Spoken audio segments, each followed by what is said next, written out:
Pemirsa, jangan lupa subscribe channel official UTV, like, dan nyalakan tombol notifikasi.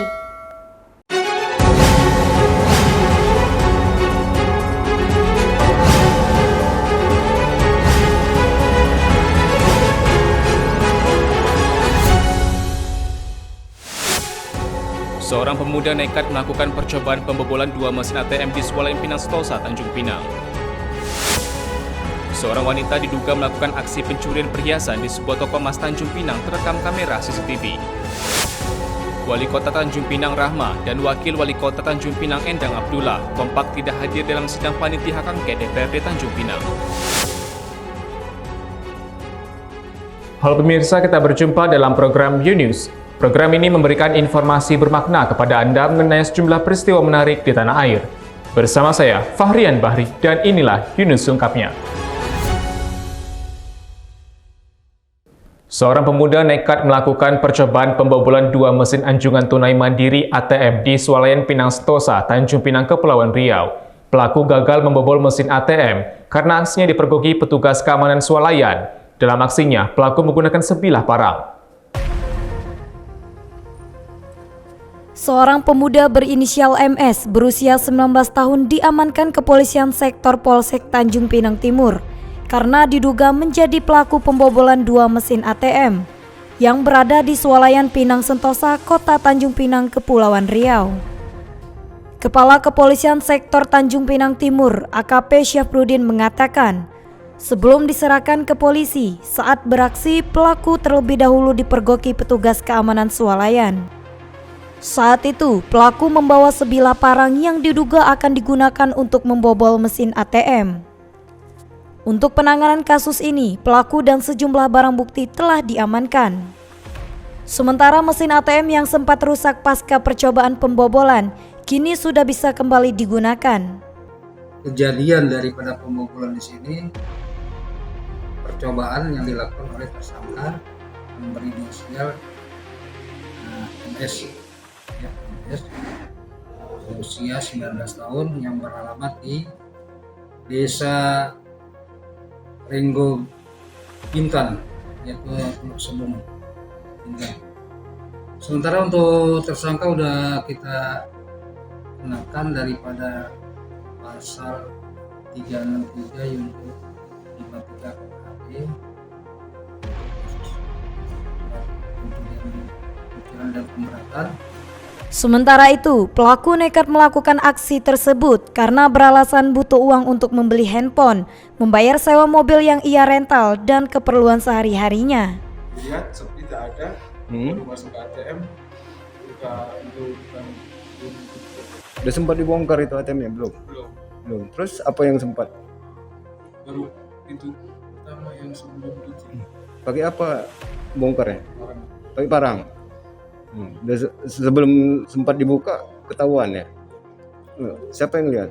Satpam Swalayan. Waktu itu satpamnya bagaimana lihat kamu mau membobol itu?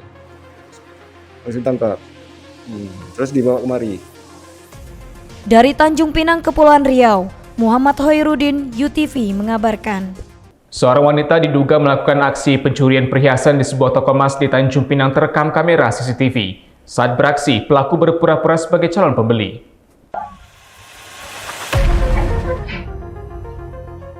Beginilah rekaman CCTV yang memperlihatkan seorang wanita yang diduga melakukan pencurian di sebuah toko emas di Kota Tanjung Pinang. Wanita ini tengah mengobrol dengan seorang pria yang tampak membelakangi kamera CCTV. Kemudian wanita ini memilih sejumlah perhiasan. Pemilik toko emas Denny Permata, Denny Kurniawan, membenarkan rekaman CCTV tersebut dan mengatakan terjadi di toko emas miliknya yang berada di Jalan Gambir, Kota Tanjung Pinang, Kepulauan Riau.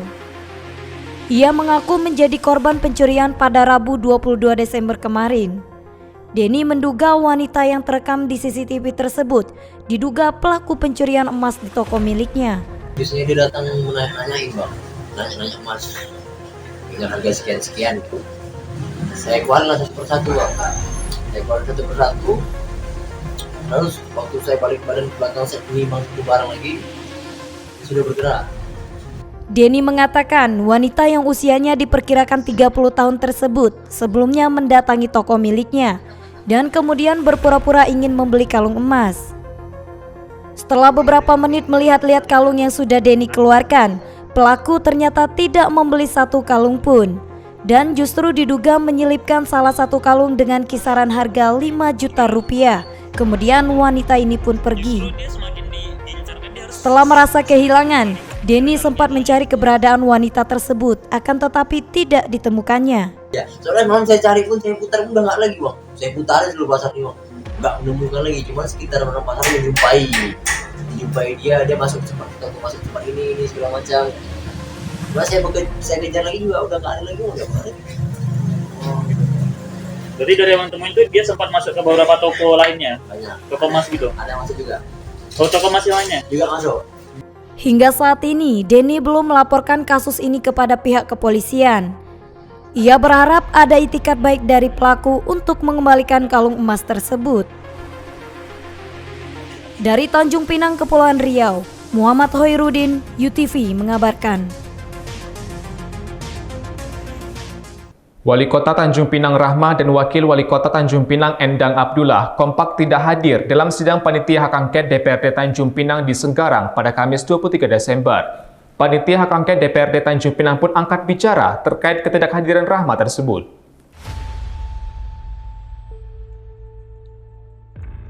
Panitia Hak Angket DPRD Tanjung Pinang telah memanggil Rahma dan Endang Abdullah guna dimintai keterangan, namun keduanya kompak tidak hadir. Anggota Panitia Hak Angket DPRD Tanjung Pinang, Asyadi Selayar menjelaskan, pihaknya telah menerima surat keterangan dari Wali Kota Rahma yang mempertanyakan tentang proses terbentuknya Panitia Hak Angket DPRD Tanjung Pinang tersebut. Bahwa itu bukan satu alasan untuk beliau tak hadir, karena ketika beliau itu beralasan terkait dengan hal tersebut, berarti telah mencampuri lembaga DPRD. Bahwa ketika ini memang dianggap mungkin cacat hukum, tentu wali kota mempunyai hak untuk mempertontonkan keputusan di DPR ini. Tapi kan dia tidak bukan. Justru bahwa hari ini keputusan DPR terkait dengan pembentukan panitia angket itu belum pernah dicabut atau dibatalkan oleh pengadilan. Asyadi menjelaskan, surat dari Wali Kota yang menolak hak angket DPRD Tanjung Pinang terkesan seperti keputusan pengadilan. Nah, kemudian juga kan ada surat balasan dari Wali Kota. Dan setelah kami cermati, kami berpendapat bahwa surat yang dilakukan oleh Wali Kota yang menolak untuk hadir diangkat terkesan seperti keputusan hakim pengadilan. Karena Wali Kota sudah menghakimi proses hak angket, menyatakan salah atau cacat formil. Saya ulangi ya, bahwa Wali Kota saya tidak sadar sudah menghina produk yang dilakukan oleh DPRD, dan Wali Kota sudah melakukan penyembunyian informasi dan menghalang-halangi untuk DPRD menegakkan hukum dan kebenaran. Asyadi menambahkan, Panitia Hak Angket DPRD Tanjung Pinang telah mengagendakan untuk pemanggilan yang kedua kalinya Wali Kota Tanjung Pinang Rahma. Akan diagendakan untuk pemanggilan kedua kepada Wali Kota untuk meminta keterangan. Nah, terus selanjutnya juga tidak datang, nanti kan kami di panitia angket akan melakukan rapat pleno. Apakah kami akan melakukan pemanggilan ketiga dengan meminta bantuan daripada aparat hukum untuk memaksa atau bagaimana ya? Itu nanti kami akan melakukan di tingkat panitia angket untuk dapat kami sampaikan pada pimpinan. Dari Tanjung Pinang, Kepulauan Riau, Andri Dwi Sasmito, UTV mengabarkan. Bea dan Cukai Kementerian Keuangan akan menaikkan tarif cukai hasil tembakau sebesar 12%. Kebijakan ini mulai berlaku pada Januari 2022.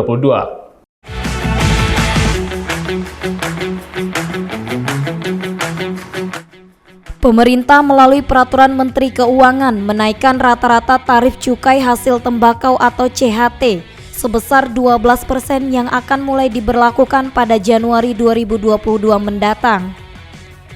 Aturan tersebut akan menjadi payung hukum dari tarif cukai yang baru. Direktur Jenderal Bea dan Cukai Kementerian Keuangan Askolani di Cikarang, Bekasi, Jawa Barat pada Rabu 22 Desember mengungkapkan, pihaknya akan terus melakukan edukasi kepada para pelaku usaha rokok dan hasil tembakau lainnya untuk melakukan kegiatan legal. Serta mengupayakan langkah pencegahan yang lebih edukatif dan humanis guna mencegah potensi terjadinya tindakan ilegal oleh para pelaku usaha rokok. Kemarin kami ke salah satu perusahaan terbesar rokok, SKT, yang pegawainya sangat banyak, dan kemudian tentunya akan kami monitor setiap bulan. Dan kami mengarahkan bukan langkah penindakan, kami harapkan langkah ke depan adalah pencegahan. Itu akan lebih edukatif dan lebih manusiawi kepada para pelaku. Askolani menambahkan, pihaknya akan mendukung penuh kegiatan yang legal demi kelancaran usaha yang dilakukan oleh para pelaku usaha tembakau dan rokok. Dari Bekasi, Jawa Barat, Kantor Berita Antara UTV mengabarkan. Kementerian Sosial akan melanjutkan program bantuan sosial di tahun 2022 dengan total bantuan sebanyak 78,2 triliun rupiah. Program bantuan ini diharapkan tepat sasaran dan benar dalam pemanfaatannya. Kementerian Sosial akan menyalurkan sebanyak 78,2 triliun rupiah untuk program bantuan sosial di tahun 2022 dengan rincian program perlindungan sosial 77,1 triliun rupiah dan program dukungan manajemen 1,09 triliun rupiah. Sekretaris Jenderal Kementerian Sosial Hari Hikmat mengatakan, Kementerian Sosial akan melanjutkan program Keluarga Harapan di tahun 2022, menargetkan 10 juta keluarga penerima manfaat atau KPM, dengan total anggaran sebesar 28,7 triliun rupiah. Bantuan program Keluarga Harapan akan disalurkan selama 12 bulan dalam 4 tahap, seperti ibu hamil mendapat 3 juta rupiah, anak usia dini 3 juta rupiah, lansia 2,4 juta rupiah, dan penyandang disabilitas 2,4 juta rupiah. Pemanfaatan ini jangan sampai jadi salah sasaran. Misalkan diberikan rokok, mungkin diberikan hal-hal yang konsumen, yang sifatnya consumeris, itu juga nggak bisa kita berikan. Hal seperti itu harus diingatkan, harus ditegur, dan harus diarahkan agar mereka memanfaatkan bansos itu betul-betul tepat ya secara manfaat. Pemerintah juga akan melanjutkan program Kartu Sembako yang menyasar kepada 1,8 juta keluarga penerima manfaat. Masing-masing akan menerima Rp200.000 per bulan selama 1 tahun. Dana sebesar Rp45,1 triliun akan digelontorkan pemerintah untuk program ini. Dari Jakarta, Kantor Berita Antara, UTV mengabarkan. Selama libur Natal dan Tahun Baru, PT Bintan Resort Cakrawala membatasi 75% pengunjung yang diizinkan masuk ke destinasi wisata Lagoy. Pembatasan tersebut berlaku mulai 24 Desember hingga 2 Januari 2022.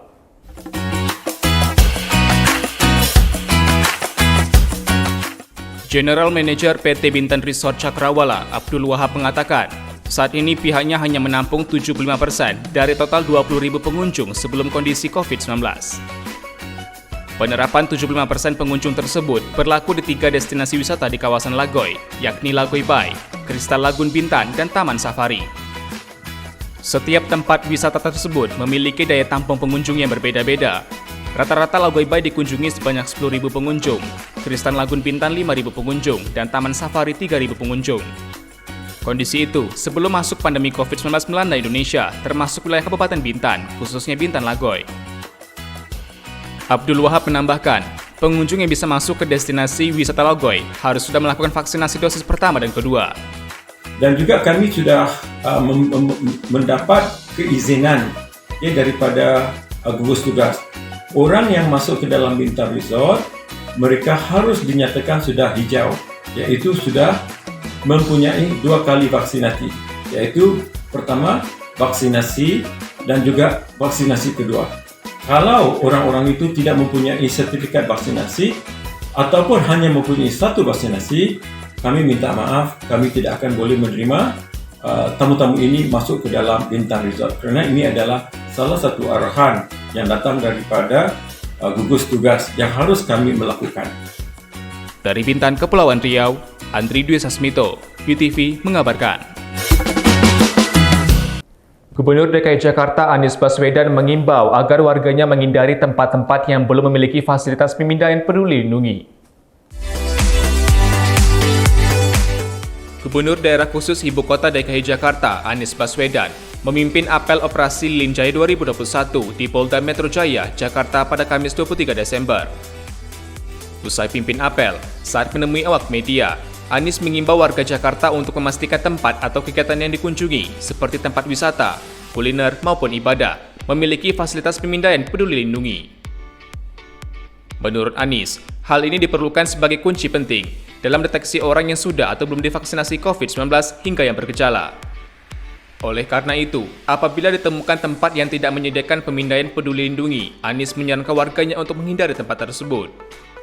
Selain itu, Anies juga mengimbau agar melaporkan apabila melihat ada penyelenggara yang tidak memiliki fasilitas peduli lindungi agar diberikan peringatan. Bila mendatangi sebuah tempat yang di situ tidak ada aplikasi peduli lindungi, maka tempat itu sesungguhnya berisiko. Lebih baik Anda jangan masuk, datangi tempat yang di situ menyiapkan fasilitas peduli lindungi. Kemudian laporkan. Bila Anda melihat penyelenggara yang tidak memiliki fasilitas peduli lindungi, laporkan sehingga kita bisa memberikan peringatan dan bila tidak dilaksanakan bisa diberikan sanksi. Anies menambahkan, jika ada tempat yang menggunakan peduli lindungi, akan tetapi abai menerapkan protokol kesehatan, Anies juga mengimbau masyarakat untuk meninggalkan tempat tersebut. Dari Jakarta, Kantor Berita Antara, UTV mengabarkan. Komisi Nasional Keselamatan Transportasi (KNKT) memberikan evaluasi dan pembenahan kepada manajemen bus Transjakarta pasca maraknya insiden kecelakaan yang terjadi. Manajemen Transjakarta diminta melakukan pemeriksaan narkoba dan alkohol secara rutin kepada sopir bus Transjakarta. Dalam keterangannya, KNKT menemukan 4 indikator yang harus menjadi evaluasi manajemen Transjakarta. 4 hal yang harus dievaluasi tersebut adalah manajemen resiko, kelayakan armada, pemastian kesiapan awak, dan keamanan serta keselamatan rute. Selain itu, KNKT juga merekomendasikan 11 poin safety action yang harus manajemen Transjakarta terapkan. Di antaranya adalah pengecekan penggunaan narkoba dan minuman beralkohol terhadap pengemudi, pengaktifan kembali pendamping pengemudi, memperbaiki fasilitas istirahat bagi pengemudi, dan menyediakan pengemudi cadangan. Manajemen Transjakarta juga diminta untuk mengadakan akademi khusus bagi pengemudi. Penerapan prosedur fit to work dan alkohol random kepada pengemudi sebelum bekerja. Yang kedua, penugasan kembali petugas pembantu pengemudi.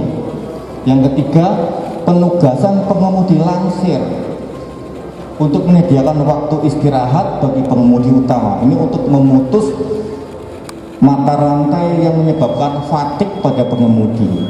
Yang keempat, perbaikan skema rencana operasional. Yang kelima, menyempurnakan sistem manajemen keselamatan Transjakarta dan mengimplementasikan baik internal maupun eksternal pada mitranya. Ahmad Wildan menambahkan, dengan adanya akademi tersebut dapat menciptakan pengemudi yang disiplin dan patuh terhadap aturan saat mengemudi bus Transjakarta. Dari Jakarta, Denny Hardimansyah, UTV mengabarkan. PT Penjaminan Infrastruktur Indonesia Persero memberikan CSR pendidikan berupa fasilitas dan prasarana perpustakaan kepada 5 sekolah dasar di Kabupaten Natuna. Saya kira bermanfaat, ini bisa membantu teman-teman. Bantuan ini diberikan guna meningkatkan literasi dan minat baca, serta mempermudah akses pendidikan bagi sekolah di daerah terdepan, terpencil dan tertinggal atau 3T. Pengurus Yayasan Genota Biru Anjani selaku perwakilan dari PT PII menjelaskan, sekolah yang mendapatkan bantuan ini telah dipilih sesuai dengan kriteria penerima. Sekolah yang mendapatkan bantuan diantaranya SDN 12 Ranai, SDN 11 Ranai, SDN 9 Bandarsyah, SDN 8 Batu Gajah, dan SDN 10 Batu Gajah. Bantuan yang diberikan berupa 3 komputer all-in-one, 1 printer, 3 rak buku, 2 karpet, 2 meja komputer, perbaikan ruangan, dan biaya pengadaan buku bacaan. Sebenarnya tujuan kegiatan ini adalah untuk membantu mencerdaskan anak-anak Indonesia yang khususnya berada di wilayah 3T. Dan kali ini kita memilih wilayah Natuna sebagai penerima manfaat dari perbaikan perpustakaan. Kepala Sekolah SDN 12 mengatakan, dengan bantuan ini akan lebih meningkatkan minat baca dan mempermudah akses pendidikan bagi sekolah di Kabupaten Natuna. Saya sangat mengapresiasi kegiatan ini karena sangat bermanfaat bagi kami khususnya di pihak sekolah dan dunia pendidikan. Pak, untuk pesan-pesan dari teman-teman sekolah lain, Pak, apa Pak? Pesan dari teman-teman sekolah lain, mereka juga berharap PII GN Kota itu terus memberikan bantuan kepada sekolah-sekolah lain yang belum, khususnya di Kabupaten Natuna. Karena masih banyak sekolah-sekolah yang juga kebutuhannya sama seperti SD yang 5 ini. Sangat membutuhkan perangkat-perangkat seperti komputer ini dalam upaya pengembangan perpustakaan. Umar Dhani berharap perusahaan-perusahaan lain di Kabupaten Natuna juga ikut berpartisipasi memberikan bantuan pendidikan dalam upaya peningkatan mutu pendidikan di Kabupaten Natuna. Dari Natuna, Muhammad Nurman, UTV mengabarkan. Presiden Joko Widodo menyarankan agar partai politik memanfaatkan teknologi untuk menggandeng para calon pemilik suara. Pasalnya pada tahun 2024 sebanyak 52% dari pemilik suara adalah anak muda. Hal tersebut dikatakan Jokowi saat menghadiri peringatan hari ulang tahun ke-7 Partai Solidaritas Indonesia (PSI) di Jakarta pada Rabu 22 Desember. Dalam sambutannya, Jokowi menyatakan dukungan dan optimismenya terhadap PSI. Presiden Jokowi pun mengatakan PSI memiliki citra semangat muda dan ditambah pemanfaatan teknologi. PSI dinilai dapat melakukan lompatan besar. Karena kita harus betul-betul menguasai bagaimana pemanfaatan teknologi untuk memfasilitasi aspirasi politik di bawah itu seperti apa. Harus punya platform.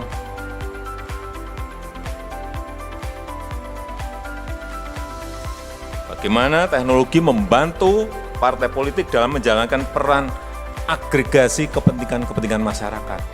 Pada kesempatan tersebut, Jokowi juga menyampaikan sejumlah keberhasilan yang telah dicapai oleh pemerintah, seperti 263 juta dosis vaksin yang telah disuntikan, pembangunan jalan desa yang mencapai 227.000 km selama 5 tahun terakhir, lalu target pemerintah yang akan menghentikan ekspor bahan mentah.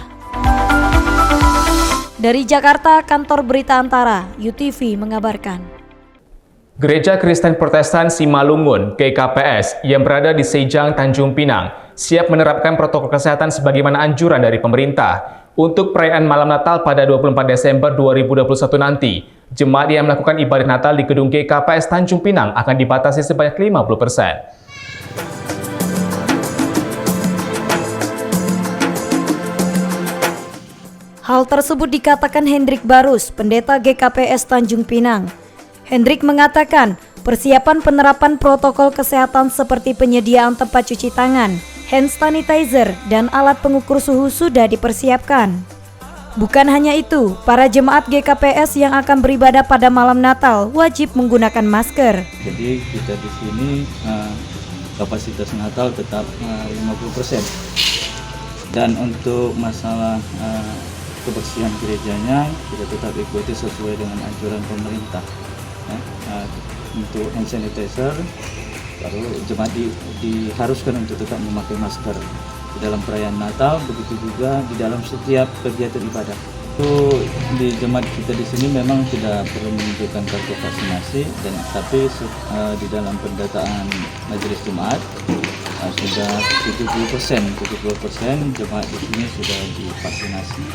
Hendrik menjelaskan, ibadah malam Natal pada tanggal 24 Desember 2021 hanya dilakukan satu sesi yakni malam hari, sedangkan 22 Desember 2021 dilaksanakan di pagi hari.